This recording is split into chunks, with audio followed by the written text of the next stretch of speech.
Hello, good evening, and welcome back once again to yet another episode of Minds on Guard, where we are learning how to engage with the media and guard our minds against all of the manipulative tactics that are employed against us throughout a given day here in the 21st century. Recently, we've been diving into a news article online. We are going to continue to look into a piece of writing from a mainstream news source, and we're going to see if we can identify and then think critically about any or hopefully all of the manipulative tactics, logical fallacies, the biasing, heuristics, and any other ways by which our minds are acted upon by this particular media source that may lead us to dropping our guard and falling prey to errors and poor thinking. Before we move further along with this article, I do want to stress that this exercise in diving into these articles and taking them apart to sort of really dig into it on a microscopic level is not meant to serve as a definitive stance one way or another on a particular political issue. I do have my own opinions and my own beliefs, my personal leanings, and as we all do, and I would expect nothing less of anybody engaging with this, hopefully you think critically about these things, and that is what I endeavor to do. And I understand that most things in the world will necessarily rest somewhere on the political spectrum. I don't deny that this is true. However, my main focus with this channel, this exercise that we're in the middle of right now, is to sharpen our minds so that we do not fall prey to the whims of those that would seek to rob us of our individual, inherent capacity to think and reason about the world. Minds on Guard as a channel is an effort to grow in the areas where we may lack experience or understanding about various topics and concepts, and I wish to build up rather than tear down. The reason I'm mentioning this is that it's something that I see incredibly often, and it's quite troubling to me, and that is that the mainstream media, even the sort of more fringe versions of media that are out there today, not necessarily the most fringe, but ones that are growing in popularity, but they're not quite considered mainstream. Maybe they have different funding, whatever the case may be. But these sources are constantly spinning things in ways that pit groups of people against one another to the point where the potential for growing in understanding, also having spirited debate where people can come together and actually listen to one another, or even like simply honestly questioning the cause or reasoning behind a thing is, it's enough to destroy reputations. They do all of this us versus them type of presentation of things where they really break apart long-held friendships. They even tear families down. And my goal is not to contribute to those kinds of things. I want to address the reasons why these deleterious outcomes have become so prevalent and so intense. I see that this goes far beyond any party affiliation or any particular ascribing to a political group. Both the left and the right fall prey to this kind of almost ad hominem attack, really just going at the groups of people and not engaging with arguments at their logical, philosophical levels to truly seek the truth. They call it the culture war, and I don't really necessarily want to contribute to that here.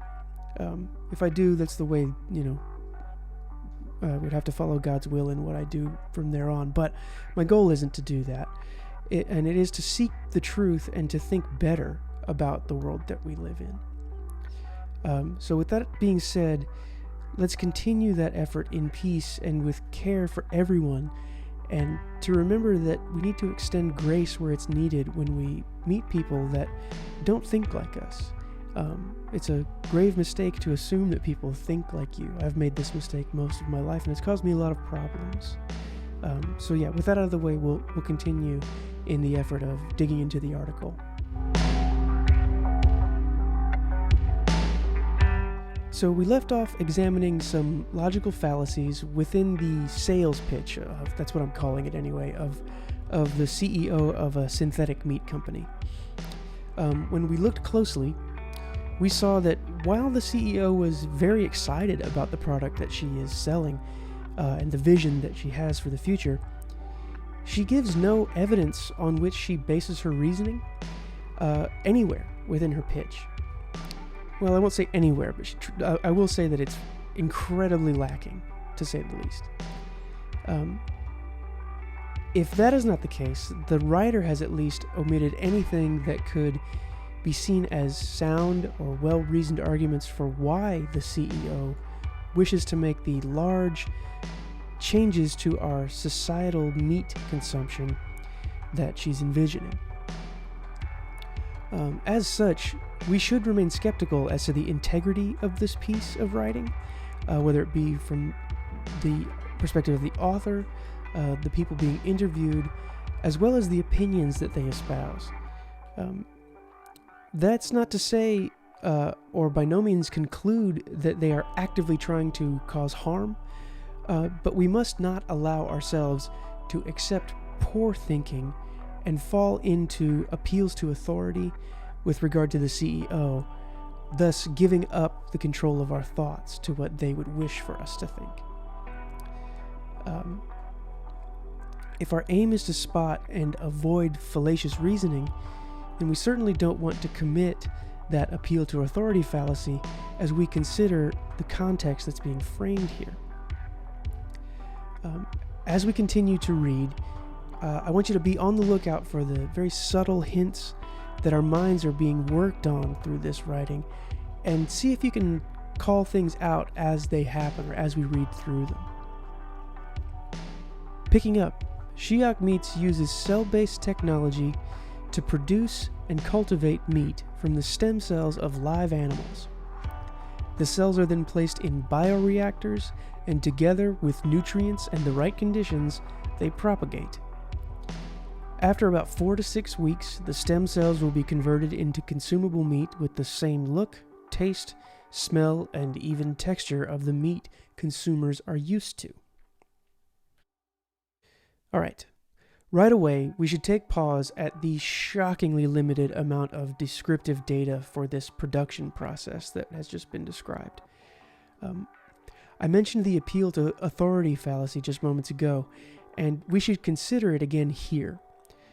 This broad stroke, overgeneralized description of the production process of Shiok Meats product is concerning in that we're meant to take the company's word about all of the claims that have just been made. Well, I have many questions, like what all goes into the operation and processing within a, quote, bioreactor? What even is that? Like, I don't know what to envision or understand regarding a bioreactor. What nutrients are being added? What are the right conditions that are being described here? And what is considered consumable?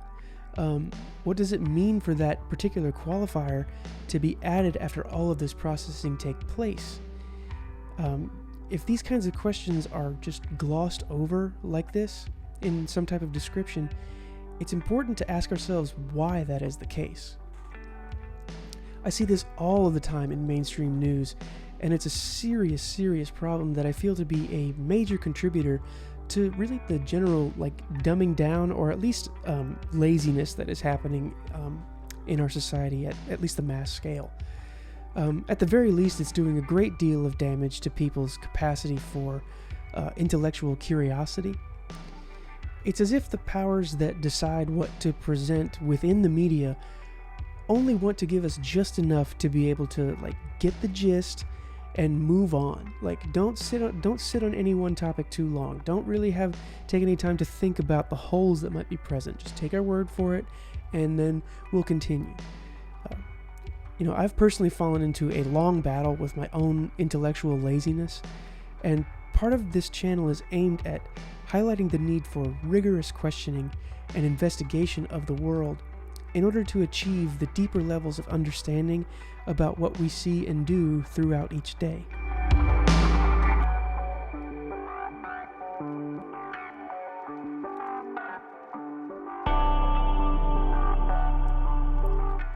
back to the article.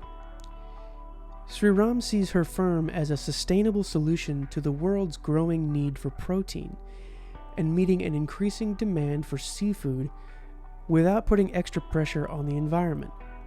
Quote, "We have depleted 70% of the animals in the ocean by consuming them. Currently, 80% of the shrimps that we eat are actually farmed and not from the ocean," unquote. But traditional farming comes with its own set of problems, such as depleting land use or causing overcrowding of farm animals, which results in diseases and overusage of antibiotics. Quote, "We really need to find a different technology to still have our meat and seafood, but without harming animals and the earth," she said. So, there are many fallacious statements and some seriously concerning issues with this paragraph. We won't get to all of them in this video, but I want to note the continual generalization and lack of evidence within the CEO's sales pitch. These percentages that are given are simply just tossed out with no data to back them up. One thing that must always be held within our view when engaging with the news is that if people can use a statistic to bolster their argument, they will. It gives the appearance of rigor and legitimate scientific foundations while, not actually stating anything of definitive truth. There is a classic book, it's been around for a long time, that I recommend to everyone watching, titled How to Lie with Statistics. I recommend that you give that a read and then consider all of the ways that numbers can and are manipulated to sell a viewpoint and cause people to abandon their more rational reasoning capacities. I heard a quote today that right before I was filming this, that I think is pretty appropriate, and one that I think it goes that there are lies, there are damn lies, and then there are statistics. And I really find that comical but appropriate. We could spend a great deal of time on just this paragraph that I read, but I'll end this video with the mention of a fallacy known as the hasty generalization. In essence, we commit this when a conclusion is drawn with little to no data to back it up. While there are many fallacies nested within the CEO's sales pitch that we've been examining, the overall presentation of this narrative, I think, can be summarized as one big hasty generalization fallacy. The fact that we're left with so many glaring questions and negative space that we're made to assume into is evidence that either this sales pitch is lacking sound arguments for its narrative, or the author of this article is deliberately choosing to leave out details that would undermine their directed narrative.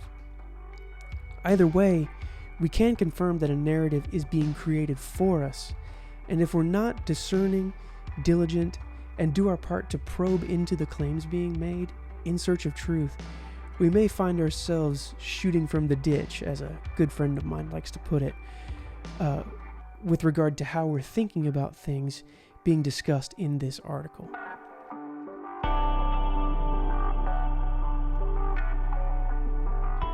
So yeah, that'll be it for this week. There's a lot more to continue with this article. Like I said, we're going to be camped out here for a little while. I hope you bear with me. I hope you stay safe throughout the coming week.